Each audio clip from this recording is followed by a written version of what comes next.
Hello, everybody, and welcome back to another episode of Daffy's Roundtable. I have a very interesting episode for you guys. Today, we are joined by Rus of Aquarimax Pets, and we're talking about the niche in the niche in the niche. Some of the most unique inverts and species that I've never even heard of Rus is keeping and working with, and I'm super excited for you all to hear this chat with him. I've actually been watching Rus's channel for a very long time, mostly when it came to isopod content, but recently I've started diving into some of his other videos, and I am fascinated by his communal desert enclosure. So that was one of the first things that made me want to chat with him. And then also just, again, as I said, the really cool species he's keeping. We chat about blue death feigning beetles. We talk about velvet ants. We talk about ironclad beetles. And we talk about what I think is going to become a very popular part of the hobby, which is the water beetles, or backswimmers, as he called them. Many different species of water beetles and water bugs. And yeah, as I said, this is going to be a fascinating episode. I hope you all enjoy it. But before we do that, allow me to thank Exoterra for sponsoring this podcast and making this episode possible. Exoterra makes quality products for our pet reptiles to make them feel at home. Awesome. Without further ado, let's talk about some of the coolest bug species that I've ever heard of. Everybody, please help me welcome Rus of Aquarimax Pets. Rus, hello. Hey, how's it going? Good. How are you? Thank you very much for coming on. Oh, I'm excited to be here. I am very excited to do this. Why don't we start right away? Tell us a little bit about how you got into the hobby in the first place.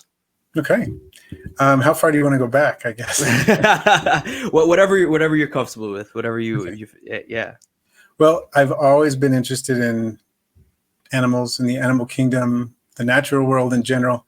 Ever since I was a baby, my mom, found me filling my pockets full of bugs and stuff when I was like 18 months old.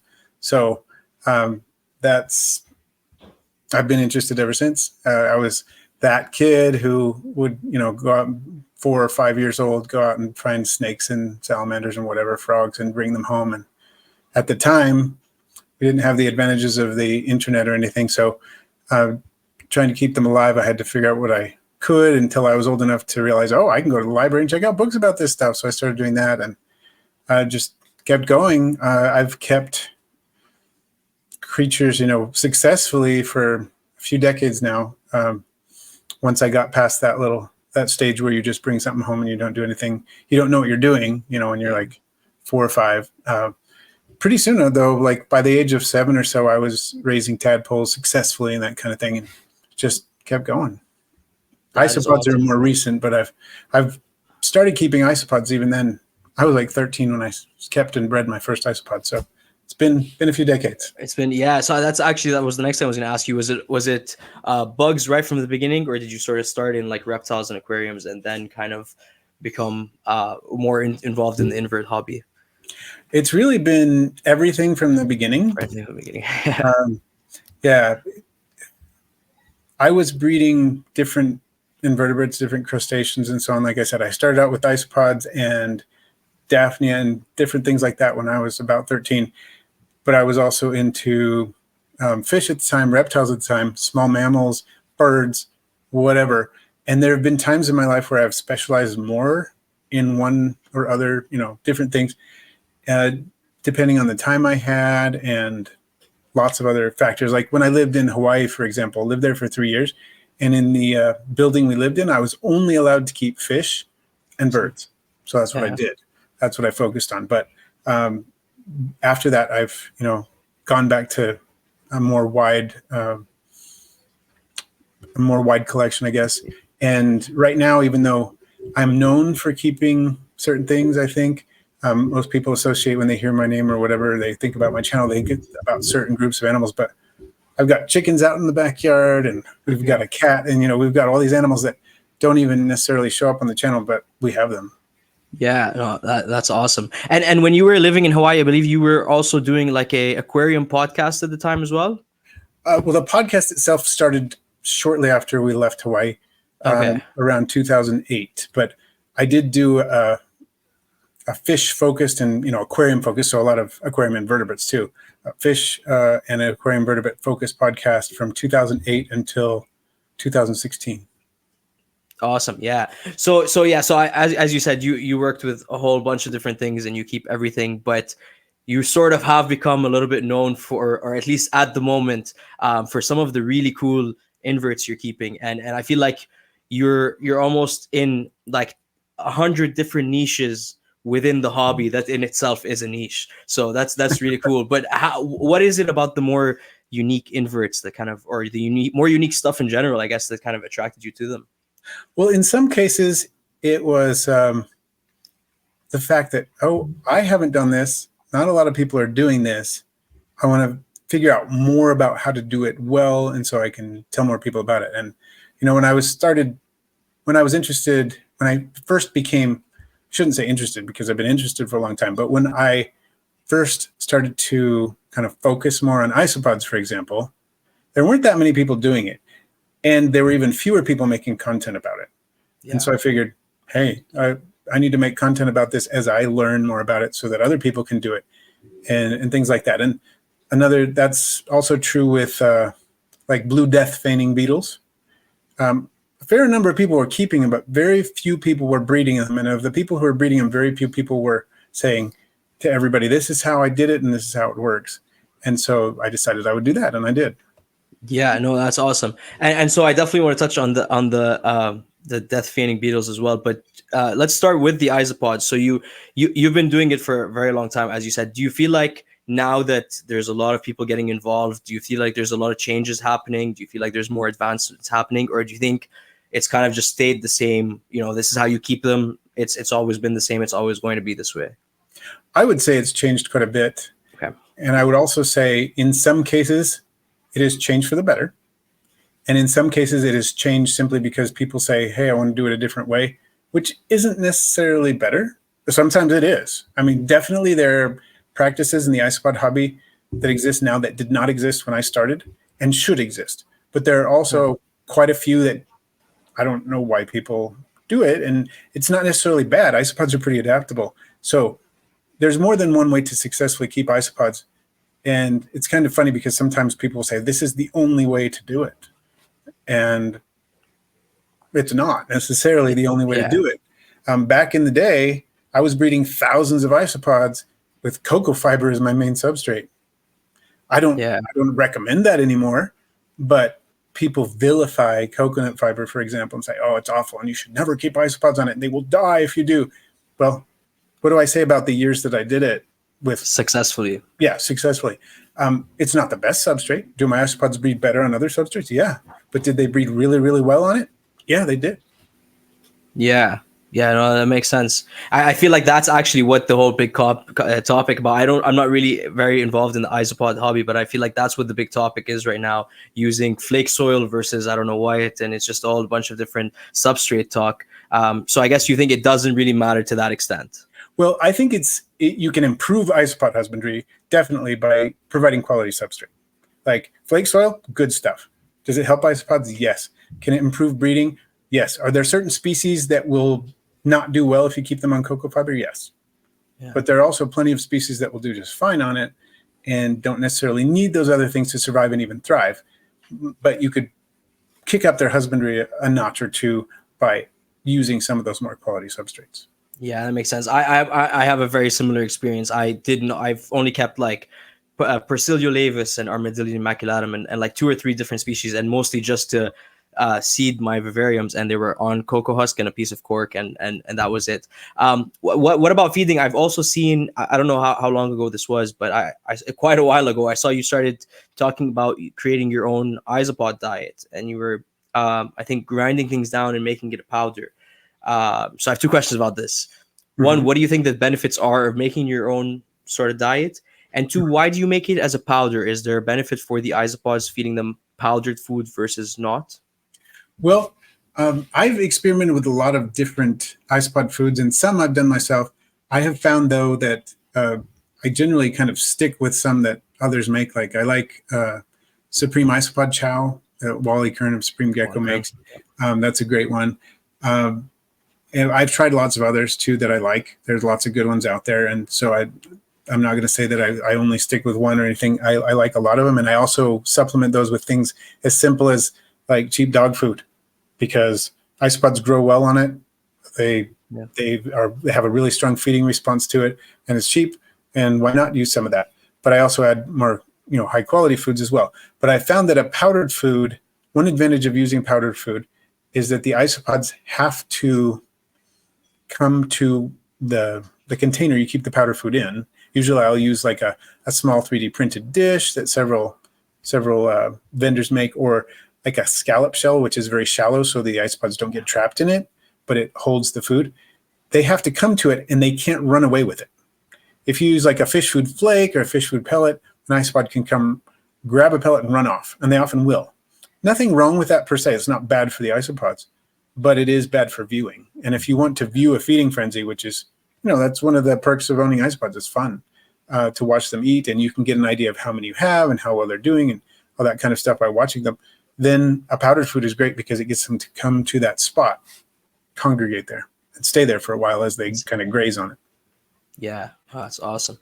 All right, very cool. So isopods, definitely very cool species, but you're keeping even cooler stuff, or cooler stuff in my opinion as well. Let's talk about the death feigning beetles a little bit. So how, I don't know how to rephrase this question, but how similar is it to isopod keeping? I assume it's quite different because they're not colony animals, right? They're communal. You can keep quite a few of them together. And in fact, I keep a communal that has blue death feigning beetles with a lot of other desert beetles, some velvet ants in there, things like that. So you can do that, but they're not communal to the same extent that isopods are, in that the larvae will predate smaller larvae. Okay. So if a second instar one finds a first instar, whatever, they might eat them, and they can and do. The adults will sometimes eat their eggs, and things like that can happen. So there will be some predation in a communal setup with them like that. But adults like to live together, and they will not harm each other. That's one difference. Another difference is that blue death feigning beetles can be kept a lot drier than most isopods. The larvae do require more moisture in the substrate than the adults, so it's good to have kind of a stratified substrate where you have a dry surface layer, lots of ventilation to keep the humidity low for the adults, because they do not thrive in high humidity, and then moisture substrate underneath for the larvae, because they do need more moisture. They will dry out pretty easily. Okay, that's fascinating. Okay, so now I have 100 more questions. So first of all, you said eggs. So I assume they're eggs and almost like a worm stage for the larvae, and then they morph into adults. Okay, awesome. Yeah, and then do the adults ever burrow down into those like more humid levels? The females will burrow a little bit, but not like, so they won't go underneath and like make a tunnel in it. They will dig a little bit and stick their abdomen in the substrate to lay an egg. Okay. They will also kind of shovel around a little bit with their forelegs to get to food and things like that. I've seen them do that, but I don't really see them burrowing per se as adults. The larvae are very much fossorial, but the adults not really. Awesome. And then you said lay an egg. Is it just like one egg at a time? They do seem to lay eggs singly, but they will lay more than one like in a session, but they'll lay one and then they'll go lay another one somewhere else. That seems to be how they do it. Okay, fascinating. And what do they eat? They're omnivorous, but there's a focus on dead insects in the wild. The studies they've done on their diet are that I think their diet is greater than 60% just dead insects that they find, which are usually desiccated because they're in a desert. And so they will eat a lot of that. So in a captive environment, it is a good idea to make most of their diet similar to that. Things like dried crickets, dried shrimp, things that give them a lot of protein. They're not very particular about what they eat, but as far as they seem to do better if they eat that kind of food as a principal, that's their main diet. They can eat a lot of other things. In the wild, I have seen them munching on just like dried plant material. So they're not picky. But in captivity, I think there's often a tendency to give them too many like high sugar foods. Okay. And a little bit of that probably doesn't hurt them, but they're not getting a lot of that in the wild. So it's probably better to mimic their natural diet. They will eat freshly killed crickets, that kind of thing. You can put a pre-killed cricket in there and they'll eat it. And that helps hydrate them too. Mm-hmm. And in the wild, I'm sure if they came upon a freshly killed insect or whatever, they would also eat that. It's just because they do need moisture from their food. They don't need the amounts that some other organisms need, but they do need to get some. And so that's one good way to give them some, is just by providing, freshly killed insects. Yeah, and you said they prefer it not humid, so I'm assuming you don't mist down the tank or spray I anything usually like that. keep a corner kind of moist because it helps me to keep the lower levels moist to keep the larvae alive. So 2 or 3 times a week, I will wet down that corner. But keeping just that corner moist in a substrate that will draw that moisture down quickly helps keep the rest of the enclosure appropriately dry. I also have a halogen basking lamp on one side, and so that helps dry it out. Yeah, keeps for the sure. circulation going, and it's all a screen top. So with that there on one side, so that they have a thermal gradient, and then with the cool, moist corner on the other side, there's a moisture gradient and a thermal gradient, and the larvae can find a place to, do well, and then the adults can as well. That's awesome. And you said substrate. I'm assuming you're using like a sand-like substrate. You can use just sand, but if you do, it's not the best for the larvae. So I use a substrate that's produced by US Invertebrate LLC, which makes basically it's a sand topper on top of an organic rich substrate on the bottom. And so the larvae can get nutrition from it, and it retains moisture, but you put the sand on top. Eventually, of course, you keep it in there long enough and the sand kind of sinks down into it, but it's still a good mix for the larvae. They still find what they need. It just doesn't look as starkly sandy like the red sand on top of it. When it's capped and you first set it up, it looks beautiful. After a while, it just doesn't look like that anymore, but it still serves the purpose. No, that makes sense. Awesome. And then is this the same? You mentioned this is the same substrate or the same enclosure where you kind of have a communal of a bunch of different species. Yeah. Are they all eating the same thing? Well, the beetles typically do eat the same thing. So I throw anything in there from chopped carrots to dog food pellets to freshly killed crickets to, like I was talking about, the dried shrimp, fish food, all kinds of things go in there. Bits of fruit once in a while too, not a lot of fruit, but a little bit. And then I have velvet ants in there as well. And they, as adults, eat something, well, both as larvae and adults eat something very different. I only have adults in there, but they eat, they're nectivores basically. So I have ant feeders sold for use with true ants in the ant hobby, and velvet ants are not true ants, but they do eat nectar, and so they'll use those feeders. That is fascinating. And do you see any behaviors of any of the different species interacting together in any way? Yeah. I do. Just when was that? It was in the past couple of days. I saw one beetle of one species attempting to mount a female of another species. Wow. Okay. Yeah. Nothing's going to come out of that, but they were. It was trying, So that can happen. I've seen them push each other out of the way when they want to get to food, or they'll just trundle over each other sometimes. And I have beetles of different sizes in there. Some that are quite tiny, like smaller than a mealworm beetle, like half the size of a mealworm beetle. And some of them are like 2 or 3 times the mass of a superworm beetle. So they're much, much bigger. And you see them both like eating the food at the same time, jockeying for position. They'll be climbing on I have a lot of branches and things in there for enrichment, like weathered sagebrush and cholla wood and stuff like that, and they'll be crawling on it and bumping into each other and crawling over one another and stuff. So you see a lot of that. That is fascinating. Now, are the ironclad beetles also in the same setup? Yeah, I do have currently one diabolical ironclad beetle in the setup, and even though they're from somewhat more mesic or moister habitats, they do fine in there. They eat some of the the moisture food. They really like fungi, mushrooms, kimchi, that kind of stuff, but they do fine. Is that what you're feeding them? Are you giving them the fungi and the sometimes, but they're not really picky, so they'll also eat the other foods that I give. Other foods. Mm-hmm. Yeah. Are you sorry, jumping back to the velvet ants. Have you successfully bred them? I have not. That is one of the few species that I'll keep that is probably not practical to breed in captivity, and that's why I keep very few of them. Okay. Because it's not sustainable to breed them in captivity because they have such specialized requirements as larvae. They parasitize ground nesting wasps and bees, and almost all attempts by even researchers in the lab conditions have had very, very limited success. I think once they were able to collect some sand wasp larvae and put them in sand under like a glass layer, and had the adult females that had already mated lay eggs on them and grew that generation up, but they weren't able to continue past that. And that is only one specific species that tends to be very samophilic, like a sand lover. And some of them need like hard pan soil. A lot of them do actually, rather than sand. And so it would be even harder with species like that. Yeah, that makes sense. That makes sense. So I guess you're not worried about them sort of like breeding in that setup then.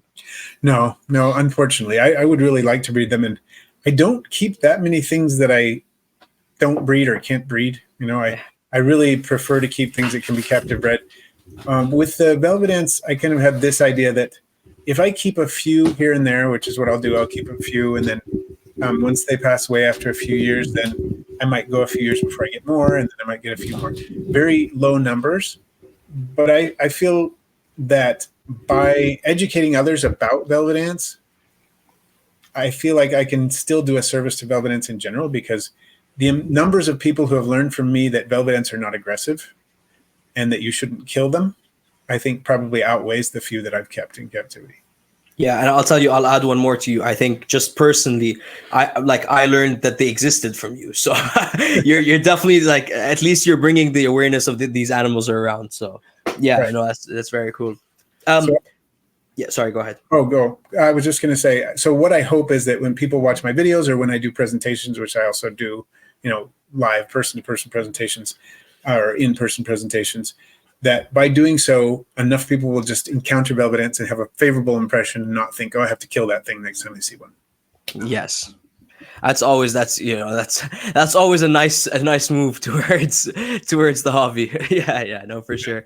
Also, again, I'm jumping back and forth between species, but the Blue Feigning Death Beetles, are these more of a, like, do they spend a lot of time hiding, or I guess all the setup in general? Are you seeing a lot of activity in this setup? Are they always out kind of moving around, or are they more hiding?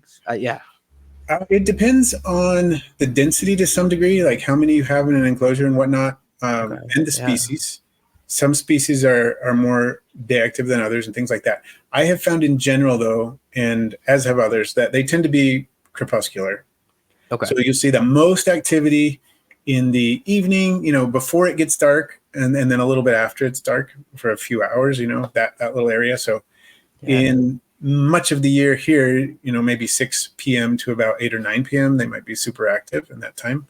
And then they'll still be active, but maybe not quite as active. And then they'll still be active quite a bit in the early morning, but as it starts to get more towards what we think of as daytime, it slows down. But I would say it's rare to look into my beetle enclosure and not see a few just kicking around, doing whatever, whether it's eating or just crawling around, whatever they're doing. You can see a few, but if you really want to see the activity, you wait until the evening. Yeah, that's awesome. And are you breeding them in big numbers, or is it kind of just like a setup and if they breed and kind of thing?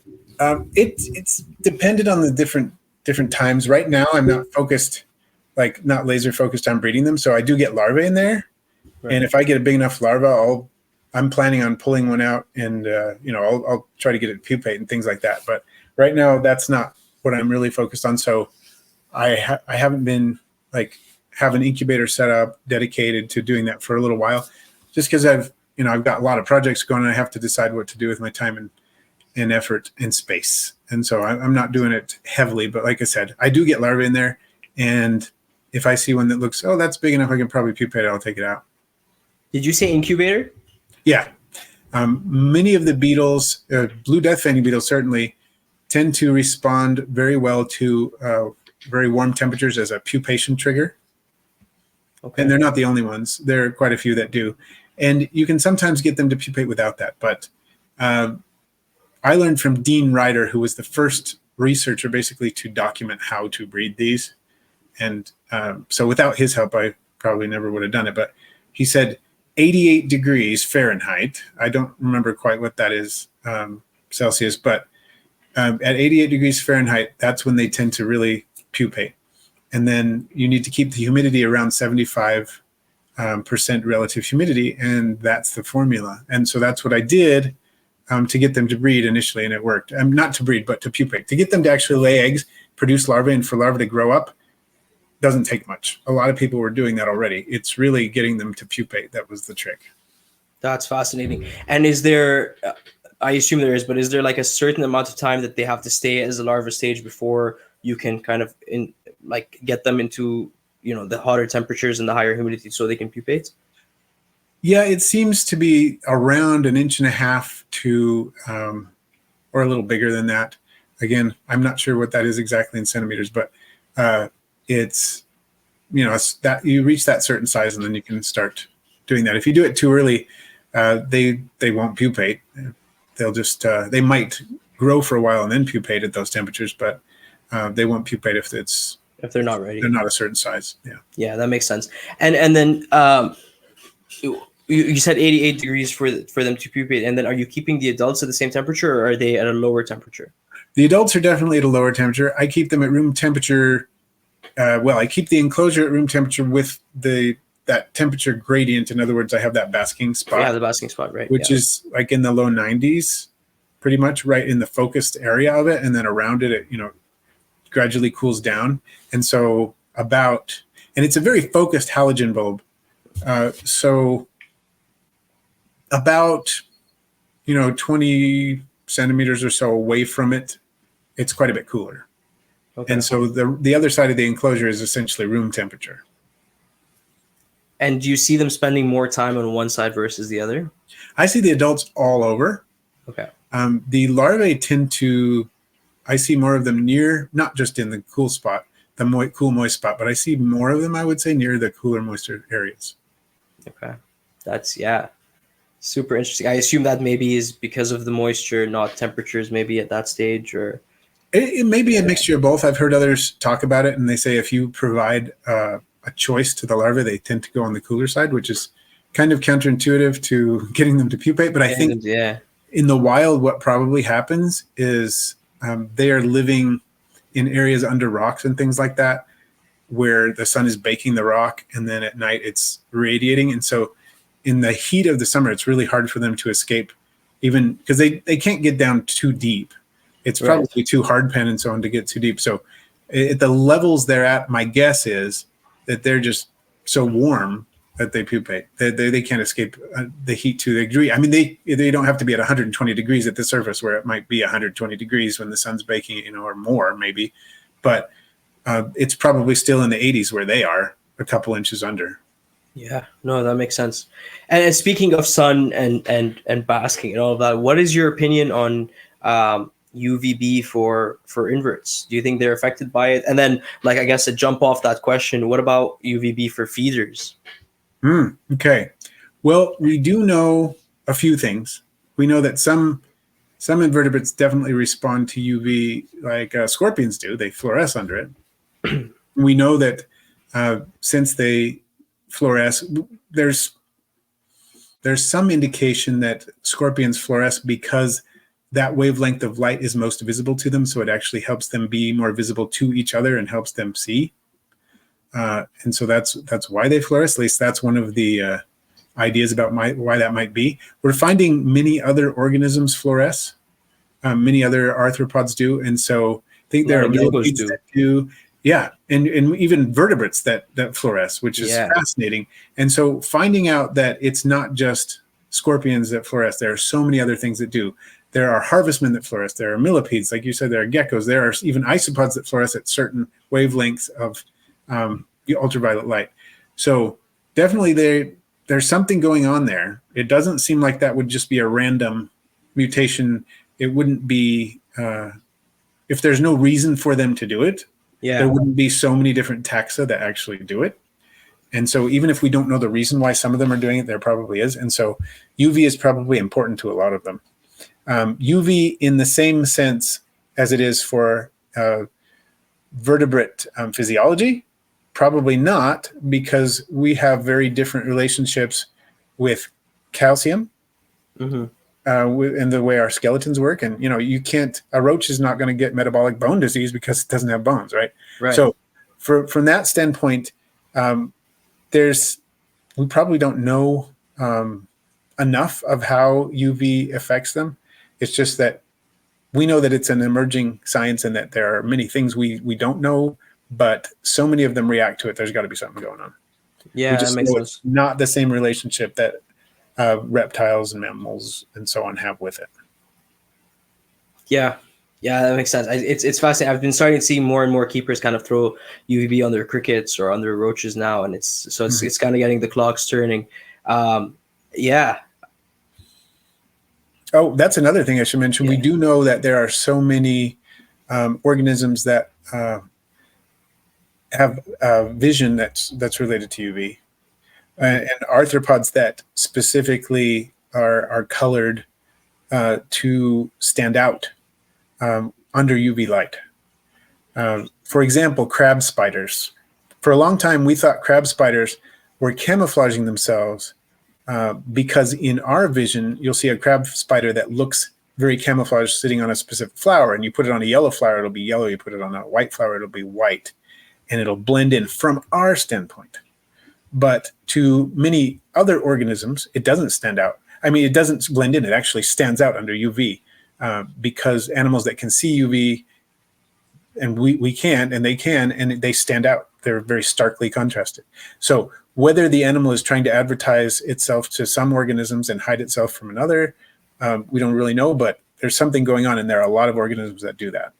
Yeah, or trying to, maybe it's a sort of like the colors in dart frogs trying to say, I'm dangerous, stay away from me, or right, and dangerous. Yeah. Exactly. Some of it may be a posematism, and some of it may be crypsis. So they're doing both for different organisms, maybe. I mean, it would be fascinating to find out more about that, but we're just starting to kind of discover that. Yeah, that's really cool. I just looked up a picture of a crab spider. I have seen them before. I was like, I don't even think I've ever heard of that. No, I have seen them before. That's really cool. Yeah, I keep mountain horn dragons, and I keep 4 different species, and only one species. And actually, somebody literally 2 days ago messaged me about it on Instagram, and I was like, I gotta see this for myself. Only one of the species they have a dark purple tongue and lips on the inside, and if you shine the black light, it all fluoresces. It shines as well. And I have no idea why, but it's just the inside of the mouth. So that's cool. Fascinating. Yeah. And cool.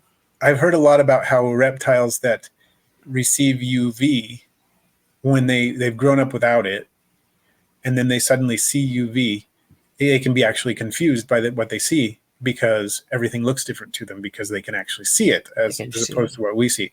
Like a tegu that has grown up without UV and has had its vitamin D supplemented in other ways may not have metabolic bone disease, but when it goes outside and sees you in the sun, it might kind of exhibit some signs of stress because it doesn't recognize you anymore because you look entirely different to it. Yeah, that's super interesting. I wonder what different colors or different brightnesses. It's super interesting. I hope people continue to look into this.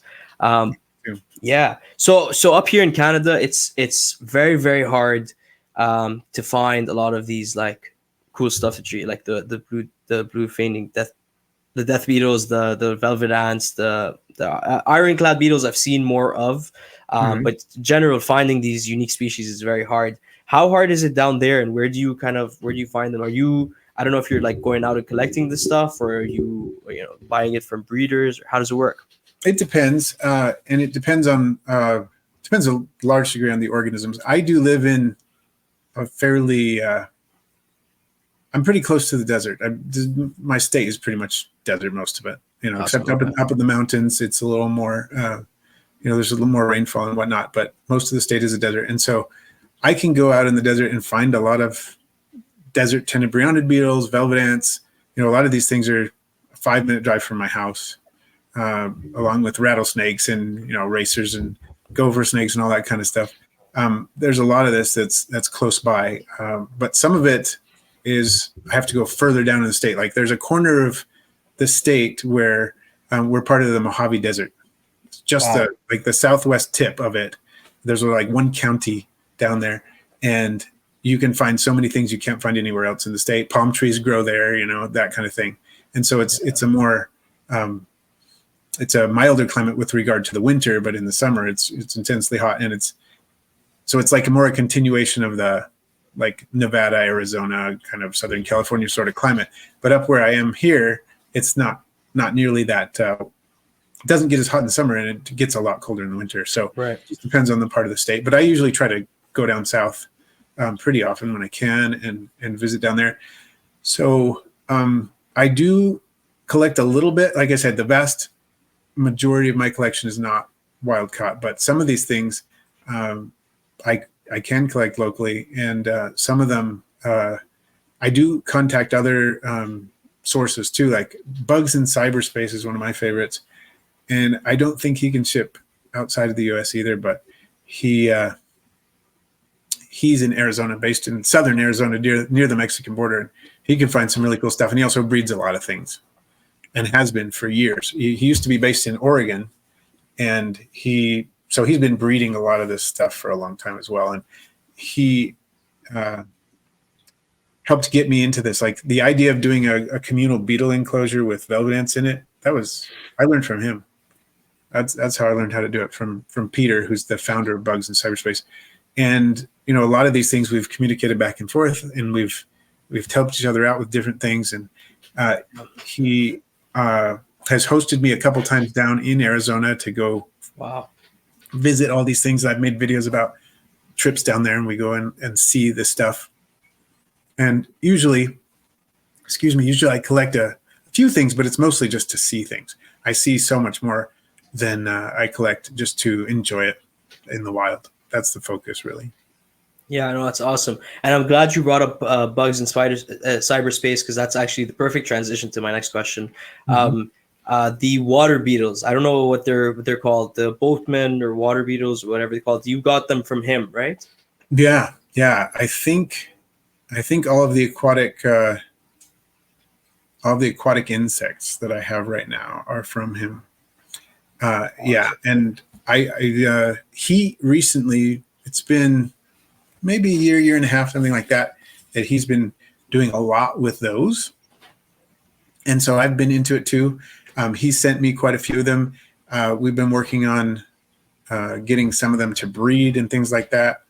And like right now, just the other day, I set up an enclosure for backswimmers, because what's going on is that there's all kinds of aquatic insects, but many of them are beetles, and many of them are true bugs, hemipterans. And the small backswimmers are true bugs. And I just set up a breeding enclosure for those. They will breed readily in captivity. Jesse from Bugs in Cyberspace has done it, and Peter, and they work together, and they have bred them for several generations, is my understanding. And so I received some from them and wanted to make sure I could keep them alive first. And I was concentrating on that for a little while. And now I'm confident that I can keep them alive and doing fine. So I moved them over to a breeding enclosure. So we're going to be working on that.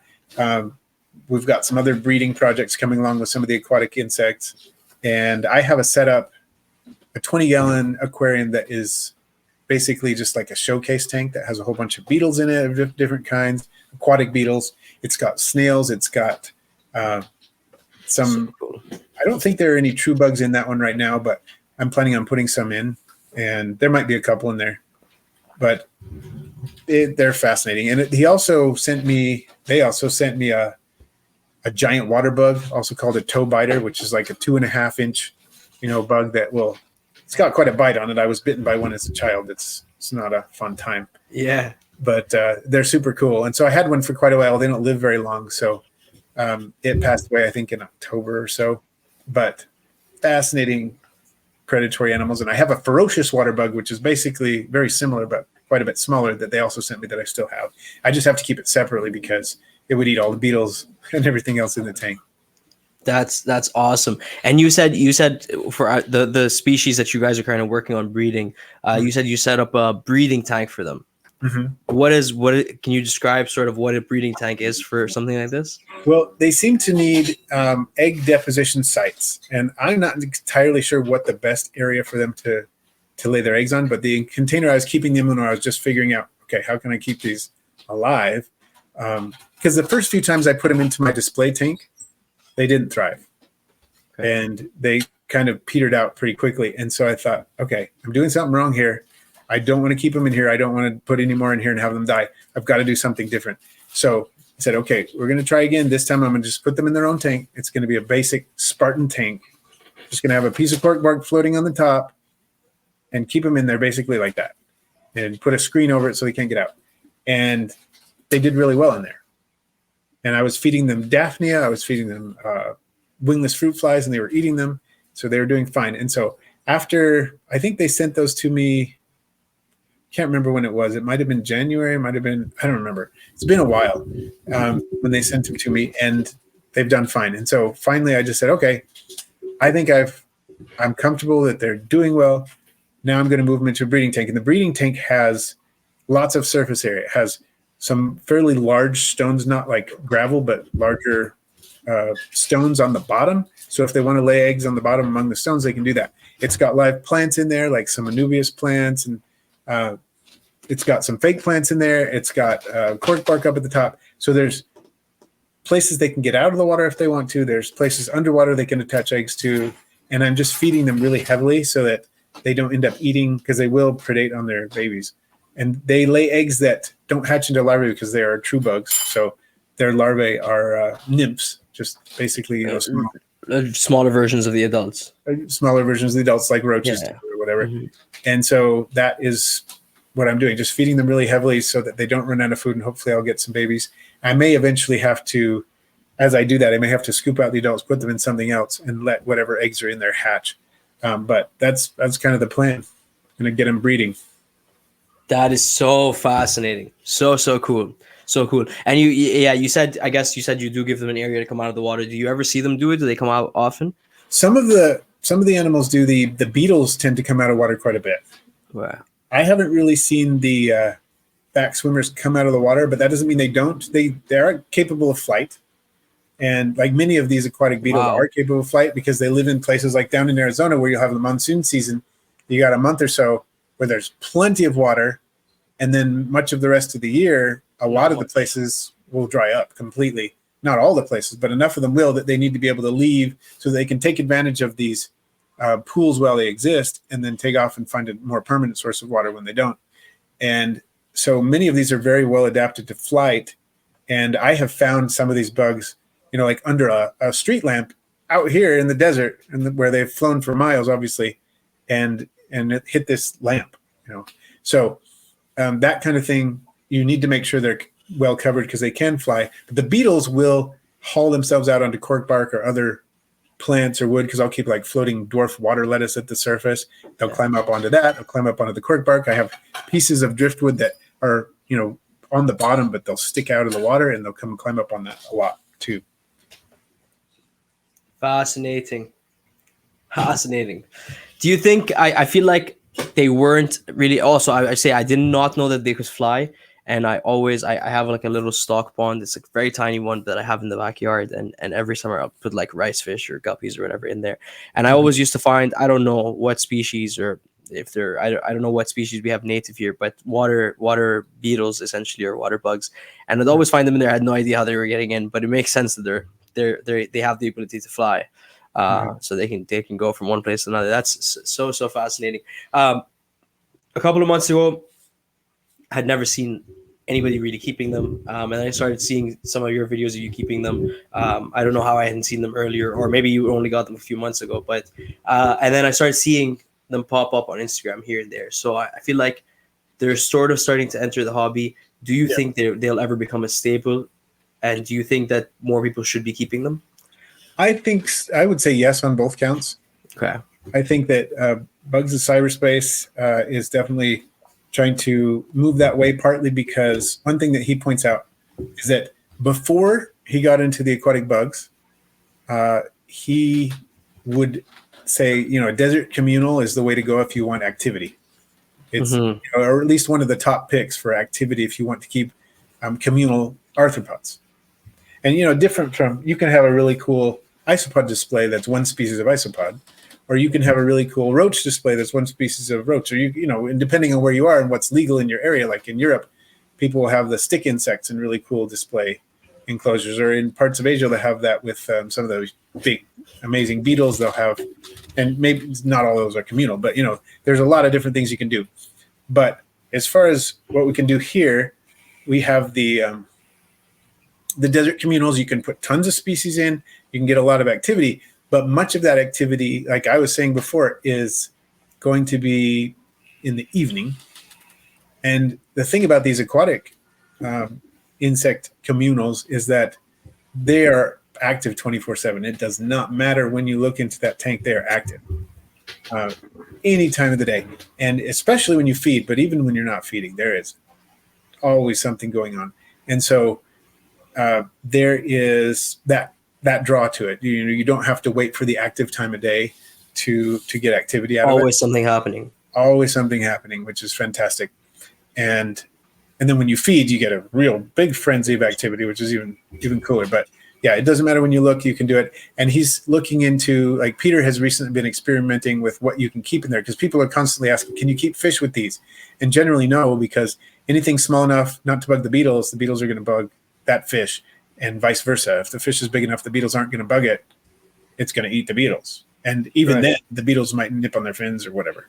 So there's not really an ideal way to mix them with fish, but to mix them with shrimp seems to be working so far. Have you tried it? He's recently tried it. Peter has, with the Neocaridina shrimp, which I have kept and bred extensively. Neocaridina shrimp. So I think it's worth trying. I think that's the next thing I want to add to the tank, because I love Neocaridina shrimp, and if I can get them doing well in the tank with all these other things, why not? Just adding color and activity. Yeah, I was gonna say, and I think most of these water beetles or backswimmers, or you call them, are like dark browns or blacks. So adding the Neocaridina, really will bring in some color to the aquarium. Right, and there are some of them that are really colorful, like the Thermonectus marmoratus, the sunburst diving beetle.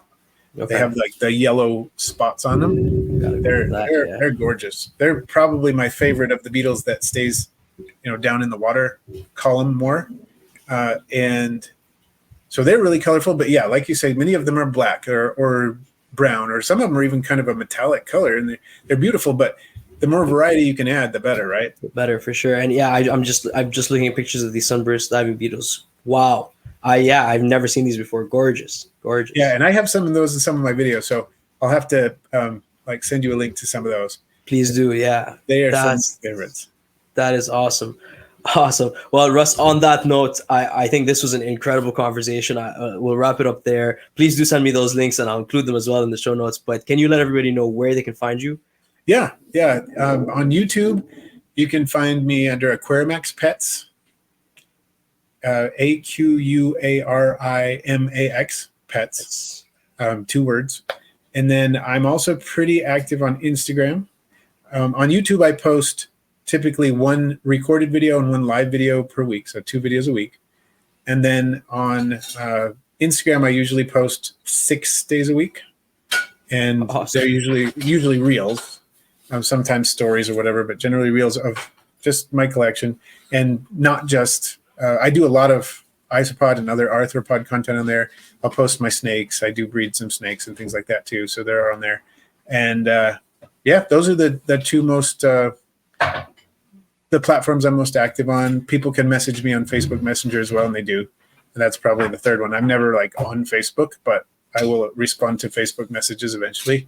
If they want to get in contact with me quickly, then Instagram direct message is much better. First we go. Yeah, definitely. I'm the same way with Facebook. I'm like, you can reach out to me there. I will respond. It just may take a few days or a few weeks. No, but awesome. Rus, once again, thank you very much for coming on. Everyone, go give Rus a follow. Go subscribe to his YouTube channel. You can find all those links in the show notes or the description, depending on where you're listening to this. Thank you all very much for listening, and we will see you on the next one. Thanks for having me.